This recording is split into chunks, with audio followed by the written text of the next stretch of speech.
Bonjour à toutes, bonjour à tous. Nouvelle émission spéciale élection. Vous le savez, ce 25 mai, nous votons. C'est important de voter. Il faut voter pour un parti démocratique, ne pas s'abstenir. Et on essaye de vous présenter les différents partis qui se présentent au suffrage. Aujourd'hui, c'est le Parti socialiste qui est à notre micro. J'ai la chance d'avoir devant moi Fadila Lahanan. Bonjour Fadila. Bonjour. Alors, vous êtes deuxième effective sur la liste numéro 10, celle du PS à la région de Bruxelles capitale, et également Nader Rekik, vous êtes 40e sur cette liste. En deux mots, est-ce que vous pouvez vous présenter aux auditrices et aux auditeurs? Fadila, allez-y. Vous êtes aguerrie à ce message. Fadila Lahanan, Bonjour, ministre de la Culture, de l'audiovisuel, de l'égalité des chances et de la santé, et je suis ministre depuis 10 ans à la Fédération Wallonie-Bruxelles. Très bien. Et vous, Nader, présentez-vous en quelques mots. C'est la première fois que vous vous présentez aux élections ou vous avez déjà de l'expérience? Oui, première expérience au niveau régional. Donc, je suis déjà élu au communal, comme conseiller communal dans l'opposition à Molenbeek-Saint-Jean. D'accord. Et votre engagement, il vient d'où? En quelques mots, très court. Mon engagement vient du terrain. En plus profond de moi sommeille une flamme, celle de la jeunesse des quartiers. Un engagement qui a commencé déjà assez jeune. Et depuis plus de 10 ans, j'ai mené toute une série de dynamiques dans le cadre scolaire. J'ai été professeur à Molenbeek, dans un établissement à discrimination positive. Et depuis plus de 3 ans maintenant, je travaille au développement de plusieurs programmes de lutte contre l'échec, notamment pour la Fondation Roi Baudouin et l'Organisation internationale pour la réussite et le développement. On aura l'occasion d'entendre ce que vous avez à proposer sur ces différents sujets dans le corps de l'interview. De quoi on va commencer immédiatement. La région de Bruxelles-Capitale est évidemment une région importante puisque nous y vivons et il y a certaines velléités flamandes de cogestion de la région par la Wallonie et par la Flandre. Qu'en pense le Parti socialiste et vous en particulier? Fadila, Nader, qui veut prendre la parole là-dessus? Je vais commencer. Nous sommes contre, évidemment. La région bruxelloise est née en 1989 grâce aux Wallons et aux socialistes wallons, il ne faut pas l'oublier. Et cette région a toujours été sous-financée, maltraitée malgré tout, et surtout fait l'objet de convoitises de la part de la Flandre, parce que géographiquement, Bruxelles se trouve sur le territoire flamand, et donc la Flandre a toujours eu une drôle d'attitude par rapport aux Bruxellois. Bruxelles, aujourd'hui, grâce à la 6e réforme, est une région qui devient une région à part entière, au même titre que les deux autres, que la Flandre et la Wallonie. Et en outre, nous allons recevoir un certain nombre de compétences qui vont nous permettre encore plus de développer notre propre avenir et d'avoir des projets pour notre propre avenir. Donc Bruxelles aux Bruxellois. Bruxelles aux Bruxellois. Voilà. Mais bien sûr, toujours dans un lien de solidarité avec la Wallonie, parce que d'abord, Bruxelles est majoritairement francophone. 93% des citoyens remplissent leur déclaration en français, déclaration fiscale. Donc, c'est très important de le rappeler. Donc, lien de solidarité fort avec la Wallonie, mais surtout aussi toujours avoir des contacts avec la Flandre. Mais justement, et avec d'autres. à propos de contact avec la Flandre, avec la Wallonie, on est entouré du Brabant flamand, du Brabant wallon. Certains disent que Bruxelles est un petit peu à l'étroit dans ces 19 communes. Est-ce qu'il ne faudrait pas, ça a été évoqué à un moment, élargir un petit peu la région à cette communauté métropolitaine qui est le poumon économique qui fait vivre notre région? Qu'est-ce que vous en pensez? Sans doute qu'il faut que Bruxelles puisse être élargie, mais l'on sait aussi qu'il sera difficile d'obtenir des accords parce que on sait qu'au niveau de la Flandre, il y a toujours des craintes que Bruxelles s'étende. Je pense qu'on est suffisamment adulte et responsable aujourd'hui pour essayer d'avoir des accords. Et par exemple, j'ai obtenu un accord au niveau de la Fédération Wallonie-Bruxelles pour la culture. Entre la Fédération Wallonie-Bruxelles et la Flandre, c'était quelque chose qui était inimaginable jusqu'alors. Donc, je pense qu'il est possible d'avoir des accords, de travailler en coopération avec la Flandre et la Wallonie. Oui. Nader. Oui, effectivement, Bruxelles aux Bruxellois et Bruxelles à la jeunesse bruxelloise. Donc, mon engagement, c'est avant tout cette jeunesse. Il est bien entendu impératif et prioritaire qu'on puisse offrir davantage de place à cette jeunesse, que ce soit dans le secteur de l'emploi, de la formation et le secteur culturel. Donc Bruxelles aux Bruxellois, mais je suis extrêmement, bien entendu, très ouvert à au renforcement de toutes les synergies possibles avec la région wallonne et encore davantage dans un ghetto. Voilà, tout à fait. La région flamande. Ensemble. On va parler tout à l'heure de l'emploi, de la culture, mais il y a aussi un sujet qui préoccupe pas mal les Bruxellois, c'est la mobilité. On sait à Bruxelles, il y a plein d'embouteillages, c'est difficile de se déplacer. Ça devient un petit peu fou d'ailleurs. Qu'est-ce que vous pouvez proposer au niveau du Parti socialiste, au niveau de la région, si vous revenez au pouvoir, pour essayer d'améliorer la mobilité à Bruxelles et faire en sorte qu'il y ait un petit peu moins de trafic rentrant dans notre ville, en sachant quand même qu'il y a des gens qui doivent venir travailler et que ça fait vivre nos sociétés. Il faut savoir que Bruxelles est un poumon économique pour la Belgique. 20% du PIB est produit à Bruxelles, alors que nous représentons 10% de la population belge. PIB, produit intérieur brut. Produit intérieur brut, donc c'est vraiment ce qui est de la richesse en fait. Et nous avons 700 000 emplois sur Bruxelles, dont la moitié provient de Wallonie et de Flandre. Donc ça veut dire que beaucoup de gens se déplacent vers Bruxelles. Et beaucoup de gens se déplacent en voiture. Donc c'est vrai que nous sommes soumis à une pression automobile qui est terrible et qui est ignoble pour notre région et qui devient de plus en plus difficile de circuler. C'est ignoble, hein? Oui, mais c'est un mot, mais c'est vrai parce que nous ne sommes pas respectés comme Bruxellois. Et donc je crois qu'il faudra continuer à prendre des mesures pour décourager les automobilistes à venir seuls dans leur voiture, prendre le ring. Concrètement, une idée. Parce que là, les transports en commun doivent être renforcés, les parkings de dissuasion doivent être mis et privilégiés. Et surtout, il faut étendre le métro, par exemple. Oui, il faudrait étendre le métro à des endroits qui ne sont pas encore couverts aujourd'hui. D'accord, oui. Nader. Les jeunes. Tout à fait. Les jeunes, on se déplace. Les jeunes, ils ont plein de choses à dire là-dessus. Oui. Donc, moi, j'ai plein de questions à poser. Je suis plus très jeune, mais quand même. Référons-nous à de grandes capitales à travers le monde qui ont réussi à mettre en place des plans de mobilité intelligents. Moi, je suis pour une mobilité intelligente, une mobilité de bon sens. Effectivement, on le voit à ce jour, les rues de Bruxelles en semaine sont congestionnées. Il faut impérativement installer un certain nombre de dispositifs qui nous permettent d'éviter cette haute concentration de véhicules et ralentir justement toute cette vie économique. Et encore mieux, un exemple. Concrètement, on a eu pas mal de discussions à ce sujet. Tout ce flux de véhicules en provenance de la région flamande, de la région wallonne, peut être organisé et structuré différemment. Donc en périphérie, les voitures dans des parkings de dissuasion, parking de dissuasion renforcés et transport en commun renforcé. Et puis je suis pour aussi un meilleur accès, une facilité d'accès à ces transports en commun. Mais pas mal de personnes sont bien entendu freinées par le coût des transports en région Bruxelles-Capitale, en commençant par les jeunes, pour qui la charge est quand même assez importante pour une année scolaire. Alors, on va faire une petite respiration musicale. Je sens que vous avez encore plein de choses à dire, mais on revient dans quelques instants. Nous revenons à cette émission spéciale élection avec aujourd'hui le Parti Socialiste qui est à notre micro. Merci à vous d'être là. C'est Fadila Lahanan et aussi Nader Rekik. On rappelle que c'est la liste numéro 10. Fadila, vous êtes deuxième effective et vous, Nader, vous êtes 40e. On parlait de la mobilité juste avant la petite respiration musicale. Qu'est-ce que vous pensez des moyens alternatifs pour se déplacer en ville, tels que le vélo, tels que les taxis? Il y a pas mal de choses qui se disent au niveau des taxis. Les jeunes, souvent, ils vont faire la fête la nuit. C'est mieux qu'ils rentrent en transport en commun ou en taxi plutôt qu'en voiture. Et souvent, les taxis à Bruxelles, ça coûte cher. Prendre un vélo la nuit, bon, pas forcément. Qu'est-ce que vous pouvez dire à ce sujet? Nous avons déjà donc toute une série de dispositifs mis en place pour pouvoir faciliter le retour des fêtards. Vous le savez.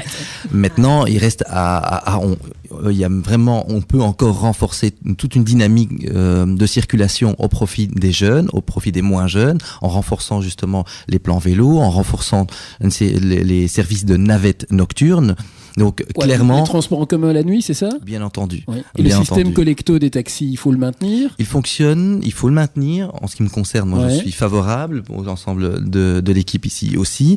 Maintenant, il faut aussi une meilleure accessibilité, une meilleure communication. Parfois, certains jeunes disent tiens, je suis pas très au courant de la chose. Donc il y a vraiment là au niveau de la communication, de diffusion et l'offre de ces outils alternatifs, meilleure communication à faire.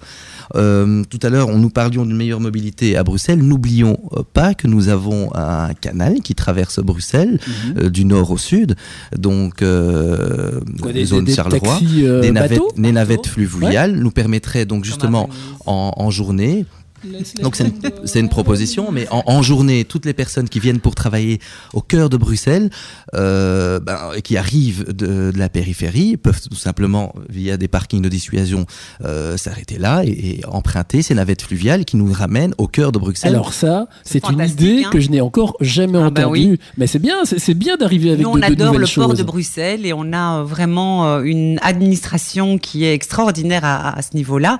Et je pense qu'il y a un certain nombre de projets qu'il faut renforcer, mettre en place. Et c'est vrai que c'est original, mais c'est vrai que le port doit servir à Bruxelles, aux Bruxellois, et ça permettrait de désengorger les voies... Les voies normales. Mais ces voies normales, on les emprunte quand même pas mal, notamment en taxi. Qu'est-ce que vous pensez de la polémique qu'il y a concernant ces sociétés, Jump, Uber, pour laquelle la ministre Groels a fait une action en justice en demandant des astreintes, c'est-à-dire de payer des frais à ces sociétés qui concurrencent les taxis qui sont reconnus par la région de Bruxelles-Capitale en tant que pouvoir public régional. Est-ce que cette alternative est crédible ou pas? Qu'est-ce que vous en pensez? Moi, je pense que toute alternative peut être crédible tant qu'elle n'est pas un frein à la concurrence d'opérateurs qui travaillent actuellement. Je pense qu'il n'est pas de bon ton non plus que les taxis se voient soumis à une concurrence déloyale avec un non-respect des prix, etc. Alors c'est vrai que le taxi à Bruxelles est relativement cher et que c'est vrai qu'à ce niveau-là, il faudrait qu'un effort soit réalisé. Ça, je suis entièrement d'accord. Les taxis baissent leur prix. Alors, c'est pas au niveau de la région, mais je pense que si on a d'autres alternatives légales, cela permettrait en tout cas de faire diminuer la pression financière qui pèse aujourd'hui sur le portefeuille du citoyen lambda et surtout des jeunes. Et donc, voilà, je crois que vraiment, si on arrive à mettre en place un dispositif légal qui n'est pas un frein de concurrence pour les taximans, peut-être qu'on aura une réduction des prix des taxis. Alors, tout ça, ça coûte évidemment de l'argent. L'argent, on en a tous besoin et le meilleur moyen d'avoir de l'argent, c'est de travailler. Malheureusement, à Bruxelles, on le sait, il y a énormément de chômage, le chômage des jeunes, et ça, Nader, je crois que vous aurez pas mal de choses à dire. Qu'est-ce qu'il faudrait, selon le Parti Socialiste, selon vous, en tant que candidat, essayer d'améliorer au niveau de la région pour remettre un maximum de personnes à l'emploi? Nader. Alors, effectivement, on parle du chômage des jeunes, mais il faut être extrêmement prudent par rapport aux chiffres. Sur 6 jeunes, vous devez savoir que 50% d'entre eux, donc 3 jeunes sur 6, sont toujours aux études. Sur les 3 qu'il reste, 2 sont les 2 travaillent et 1 est chercheur d'emploi. Alors, l'emploi des jeunes, effectivement, oui, il y a des choses à améliorer, ça c'est clair. Moi, je demande tout simplement qu'on puisse davantage prêter attention à leurs talents, à un certain nombre de compétences qui ne sont pas assez mises en avant. On fait appel parfois à des services avec des personnes qui viennent de l'étranger ou des services de personnes qui sont à l'extérieur de Bruxelles, mais le potentiel est là, il existe, il est à Bruxelles, il est chez les jeunes et plus particulièrement aussi c'est chez les jeunes des quartiers que très souvent on oublie, on sous-estime. Mais on néglige. C'est quoi? C'est favoriser l'emploi des Bruxellois à Bruxelles, c'est ça? Et comment on peut y arriver politiquement? Alors, il y a une ordonnance qui a été votée grâce... C'est l'ordonnance Rachid Matran. Voilà, l'ordonnance bruxelloise qui favorise l'engagement dans les pouvoirs publics de jeunes qui sont issus des quartiers bruxellois. Donc, ça, c'est vraiment déjà un dispositif qui existe. Aujourd'hui, il y a encore un nouveau dispositif qui a été mis en place, notamment grâce à un soutien financier de l'Europe. C'est le système du Youth Guarantee. C'est une garantie jeune. Ouais. C'est un espèce de certificat qui est donné à la jeunesse pour faire intégrer ces jeunes dans des entreprises, les former. C'est un budget de 4 millions d'euros qui vient de l'Europe et qui est mis en œuvre par la COCOF, la Commission communautaire française. À former les demandeurs d'emploi, les jeunes faire rentrer dans les entreprises. Puisqu'on dit aujourd'hui aux jeunes, vous ne pouvez pas travailler parce que vous n'avez pas d'expérience et donc on n'a pas confiance en vous. Donc ces places-là ne vous sont pas. On leur donne une expérience. Et donc dans le programme du Parti Socialiste, on a mis l'accent et la priorité sur la formation des jeunes, sur le fait qu'ils doivent trouver trouver un espace de formation dans les entreprises. Donc, il va y avoir un travail qui doit être mené entre les pouvoirs publics et les partenaires privés pour faire en sorte que les entreprises puissent former ces jeunes, pour qu'ils puissent acquérir cette expérience. Au niveau du cursus traditionnel, aller faire des stages dans des sociétés, et pas forcément des sociétés de bureau aussi, dans le travail manuel, parce que tout travail est intéressant. Il n'y en a pas un qui est meilleur que l'autre. Bien sûr, mais parce qu'aujourd'hui, beaucoup de jeunes font des formations. Ils ont le temps de se former quand ils sont au chômage, mais malheureusement, ils n'ont pas l'occasion d'avoir de l'expérience en entreprise. Et c'est ça qui leur fait défaut. Et malheureusement, souvent, les entreprises préfèrent engager des jeunes qui ont une expérience, une expertise. Donc, du coup, on met en place des dispositifs qui permettent d'engager et de faire travailler ces jeunes, de leur donner cette première chance. Alors, on va revenir d'ici quelques instants avec encore plein de choses à dire sur le sujet de l'emploi. Mais avant ça, un petit peu de musique. Émission spéciale élection avec aujourd'hui le Parti Socialiste, la liste numéro 10 avec 2 candidats fort sympathiques, Fadila et Nader. Est-ce que tout va bien pour vous d'abord ? Est-ce que vous êtes tranquille là ici chez nous ? Mais écoutez, ça va, sereinement, en pleine campagne. Donc, mais c'est pas trop dur ? C'est passionnant. En tout cas, merci d'avoir pris le temps de venir discuter avec nous et nos auditeurs. On va parler maintenant de culture. Vous êtes Fadila Al-Hanan, ministre de la Culture, de l'Audiovisuel, donc quelque part ma ministre. Et la culture, j'adore ça. C'est la musique, c'est les concerts, ce sont les pièces de théâtre, ce sont les films. J'ai rencontré encore l'autre jour Émilie Dequesne. Donc il faut soutenir évidemment la création en communauté française, tous ceux qui s'expriment dans notre langue, mais aussi au niveau de la région. On a la chance d'avoir pas mal d'activités culturelles. Qu'est-ce qu'on peut faire pour encore plus soutenir la culture ? Parce que de temps en temps, je vous le dis, il y a des organisateurs d'événements qui viennent me dire « Ah, vous savez, c'est génial, c'est excitant, mais c'est pas facile à monter. » Qu'est-ce que vous pouvez proposer ? Mais vous savez, on a proposé un certain nombre de choses pour soutenir tous les projets qui sont émergents, qui sont alternatifs. Il y a la culture traditionnelle, les grands théâtres, les musées, etc. Tout ça, je veux dire, moi j'ai réalisé un travail de mise en œuvre de dispositifs décrétaux. Donc on a mis des lois en place pour protéger et stabiliser les opérateurs culturels.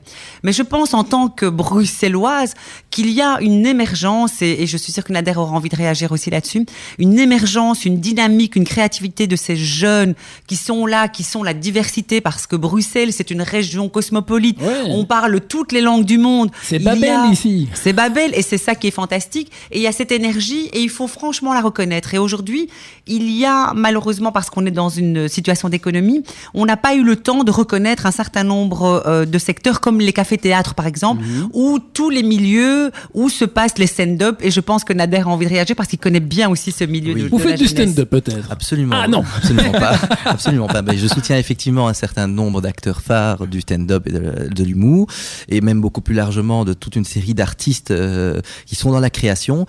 Je tiens juste à dire qu'on a eu beaucoup de chance. On a vraiment eu beaucoup de chance d'avoir Fadila Al-Hanan comme ministre de la Culture, qu'elle a pu mener vraiment une politique avec une dynamique magistrale qui a permis à des trésors cachés des quartiers d'émerger avec un soutien qui est considérable. Nous avons pu réaliser des choses incroyable, mais vraiment hallucinante. Faire émerger effectivement un certain nombre de talents des quartiers, et même mieux, faire briller ces jeunes. C'est bien ce qui a été fait, il faut le dire. Qu'est-ce qu'on peut faire en plus ? De l'année dernière. C'est moi ça, non ? Non, c'est la compagnie des voyageurs sans bagages qui ont fait La vie c'est comme un arbre. Et cette année, c'est... Issa Makel, donc, qui a été élu bruxellois de l'année. Ouais. C'est un jeune de ces quartiers, jeune entrepreneur, travailleur. Abdel Sendup, aussi élu bruxellois de l'année, qui réalise un certain nombre de choses formidables. Toute une équipe, une constellation d'étoiles, de jeunes des quartiers qui brillent. Et là où la chose est intéressante, c'est qu'ils permettent justement de catalyser les envies de réussite de tous les autres jeunes des quartiers. On crée ainsi une dynamique positive qui nous offre des résultats hallucinants. Ces jeunes pétillent de par leur talent, ici en région bruxelloise, à travers le pays, et même au niveau international. Nous avons pu réaliser aussi un certain nombre de choses avec ces jeunes des quartiers qui se sont retrouvés à New York, à Los Angeles, d'autres à Pékin, dans des programmes aussi de développement en Afrique de l'Est, où ils peuvent justement montrer qu'ils ne sont peut-être pas, pour certains, talentueux dans le secteur artistique, culturel, mais qui sont prêts à s'engager au niveau de la coopération, au niveau du développement et au niveau de l'éducation. Alors la culture, c'est une chose, le sport, c'en est une autre. Parfois, on les oppose et pourtant, ça peut être extrêmement complémentaire. C'est aussi un vecteur d'intégration, c'est un vecteur de participation, de se sentir bien dans sa peau, dans sa ville. Le sport à Bruxelles, que faire pour encore le valoriser, le favoriser ? Mais moi, je voudrais qu'on sorte du champ de le sport comme facteur d'intégration. J'espère que dans la tête... Non, c'est pas grave, mais je vais la corriger tout de suite parce vous faites bien, je ne supporte plus qu'on parle du sport comme facteur d'intégration. Le sport, c'est bon pour tous les citoyens. Même pour moi. Moi, comme ministre de la Santé, je peux vous dire que tous les jours, je fais passer cette bonne parole et je dis qu'il faut manger sainement, qu'il faut faire de l'exercice physique parce que c'est bon pour la santé, mais pour tout le monde. Alors bien sûr, on peut être excellent en sport quand on est bon. On n'est pas tous très bons, non, mais il y en a qui sont mieux que d'autres, comme Vincent Compagnie, par exemple. Oui, c'est un petit gars qu'on connaît Marwan bien. Fellaini, le Diable Rouge sont vraiment des exemples, ce sont des ambassadeurs pour la Belgique. Et donc ça, c'est vrai, tout le monde ne peut pas avoir ce talent d'être un sportif de haut niveau, mais faire du sport, c'est très bien pour la santé. Et par exemple, la première mesure que j'ai trouvée malheureuse... Il faut rendre le sport aussi accessible à tous. Justement, j'allais vous dire que à cause des économies que nous avons dû réaliser de 2009 à 2014, ce qui m'a beaucoup attristé, c'est la suppression des chèques sport. Parce que c'était vraiment quelque chose qui permettait aux familles modestes et précarisées de pouvoir payer des inscriptions dans les clubs sportifs pour leurs enfants. Et c'est vrai que le fait qu'on ait supprimé ces chèques sport, eh bien, il y a beaucoup de familles qui n'ont pas pu aller inscrire leur enfant dans un club sportif parce que c'est vrai, ça coûte quand même relativement cher.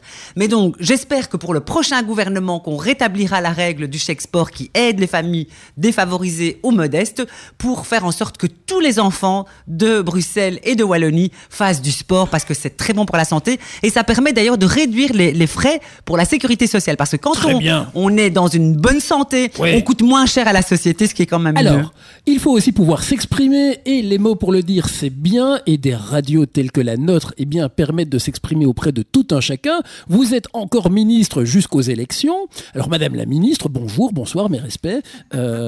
Oui, vous pouvez rigoler, vous êtes quand même un ministre. Alors, d'abord, merci de soutenir les radios indépendantes, mais qu'est-ce qu'il faut faire encore pour plus favoriser la diversité des radios ? Alors, il y a des radios indépendantes qui sont soutenues parce qu'associatives avec des aides de la communauté française, et puis il y a des radios indépendantes privées, qui sont quand même des petites épiceries à côté de grandes surfaces, qui n'ont pas forcément les moyens, mais qui doivent aussi avoir, selon nous, la possibilité de s'exprimer et d'avoir la possibilité d'être pluraliste par rapport à toute l'offre.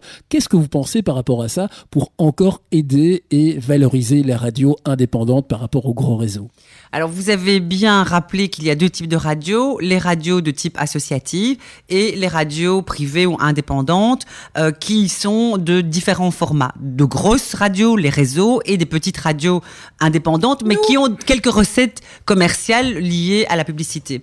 Ce que je voudrais dire, c'est que c'est vrai que pour une partie d'entre elles, les associatives, donc celles qui ne font pas de publicité, elles peuvent bénéficier d'un soutien du Fonds d'aide à la création radiophonique, ce qui leur permet de pouvoir disposer d'un peu de moyens.